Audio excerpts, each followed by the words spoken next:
Infamous bringing you Madden 12 Ultimate Team update number 17. And with the PSN currently down for maintenance, I figured I would take this opportunity to release a new video for you guys. Friday seems to be the day the new content is being released with the new guy in charge, as a couple of new collections have been released. Some of you have been asking what has happened to their Twitter page, and they have once again changed it. It is now EA Sports _MUT. I will also put a link to that page in the description for those of you interested. Thursday, they released the OSU College Collection with 2 reward cards, Dante Whitner and AJ Hawk. I have yet to start this collection and really have no plans on finishing it because I've already seen both cards and neither of them would make it in my lineup. But for your guys' benefit, I will eventually finish it and show you both reward cards in a later update. This collection would have been nice a few months ago when they were still doing the college collections, but at this point in the game, making any cards that are not at least comparable to the ghost cards and position collection rewards is a complete waste. No one really wants those cards unless they would just happen to be a fan of either player. So by releasing that collection, a bunch of people started complaining, and Friday they released a new strong safety position collection with a total of 76 cards. Everyone had thought that Ghost Bob Sanders would be re-released back in the packs, and it would only make sense that he should have been, since the week before they re-released Ghost Chris Cooley.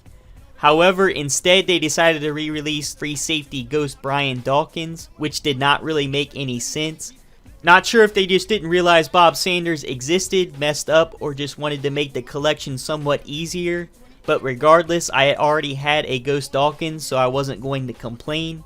I noticed Playoff Roman Harper was in the collection, so I went to go grab one of those real quick for minimum while he was still on the AH. I then decided to go ahead and get all the silver cards out of the way, which I believe there were somewhere between 25 and 30, Jamarcus Sanford being the toughest one. Bought all the gold cards for minimum and then was left with nothing but the fantasy cards, which turned out to be the hardest cards in the collection, even though they were re-released. People are giving up a lot for these fantasy cards, some even willing to give up top legendary cards just for 1 or 2. I myself refused to give up any of those cards, so I decided to attempt the impossible, which was to find all 8 fantasy cards on the AH.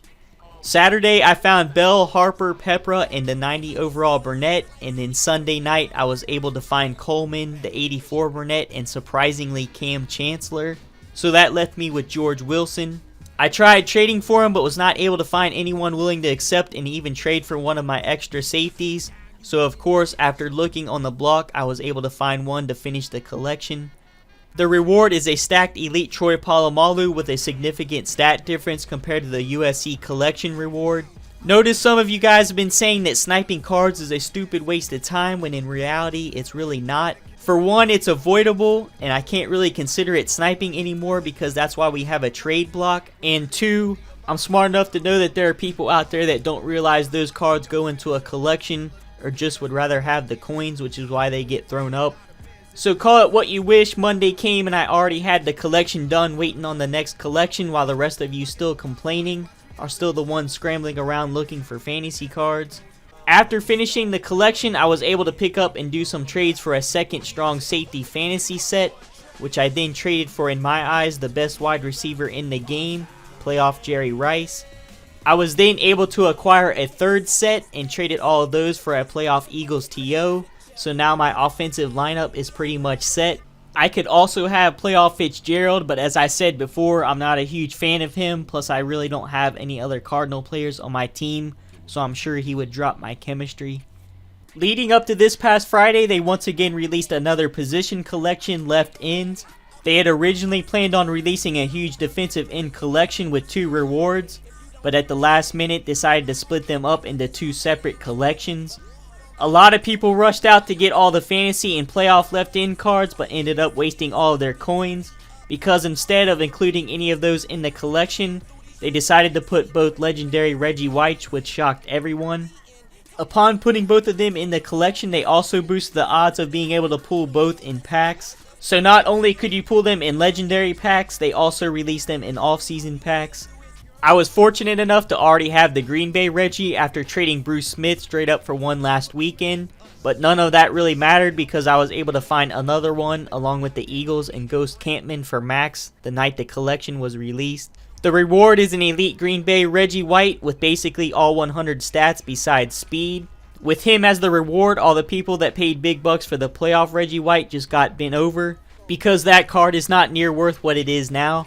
I'm assuming that a new elite Bruce Smith will be the reward for the right-in collection that is scheduled for this week, but cannot confirm that until the collection is released. You can expect Ghost Jason Taylor to be in it along with legendary Bruce Smith. However, I have a feeling that they will also include someone else. My advice would be to go ahead and start saving all your bronze, silver, and gold right-ins, as most of those will be in the collection, and just wait until the collection is released before you start wasting coins on players who may not end up in the collection. I played a game last week after finishing the strong safety collection. I was invited to play by one of my Australia subscribers, John13, so shout out to all of you guys over there. I appreciate the support. This game started off slow for me as I ended up giving up a touchdown late in the first quarter. Then on my ensuing drive, Barry Sanders decides to lose the ball right at the 50-yard line. And after this, I thought for sure it was bound to be one of those games where I just couldn't get anything working. All of a sudden, my defense steps up and numbered Charles Woodson makes a pick and takes this one all the way back to the house. He picks it off. There he goes. Racing toward the end zone.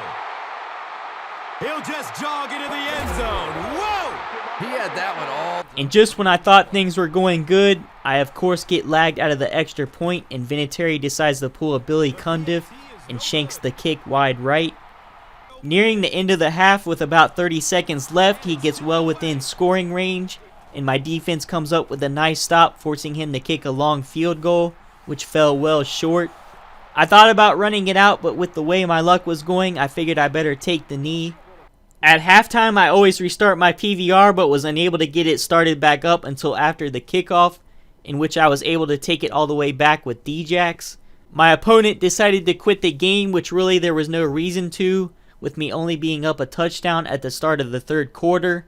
I received a message from him the next day telling me that his power went out, so I will give him the benefit of the doubt that his power really did go out. But regardless, I was awarded the win, along with a few coins. Xbox players, you guys have been asking me constantly about the giveaway, but I have still yet to acquire any card of value on there. I plan on announcing that card along with the giveaway in my next update, so please be patient. With all that said, that pretty much wraps up this update. In the end, I was able to pick up 2 high-valued cards along with 2 Beast Collection rewards, and it cost me a grand total of nothing, which not many people can say. Just further goes to show and prove that if you invest enough time into this game, you can have any card that you want, and you don't have to give up your hard-earned money or cards to get them. This is Infamous. I'll see you guys all in my next update. Peace.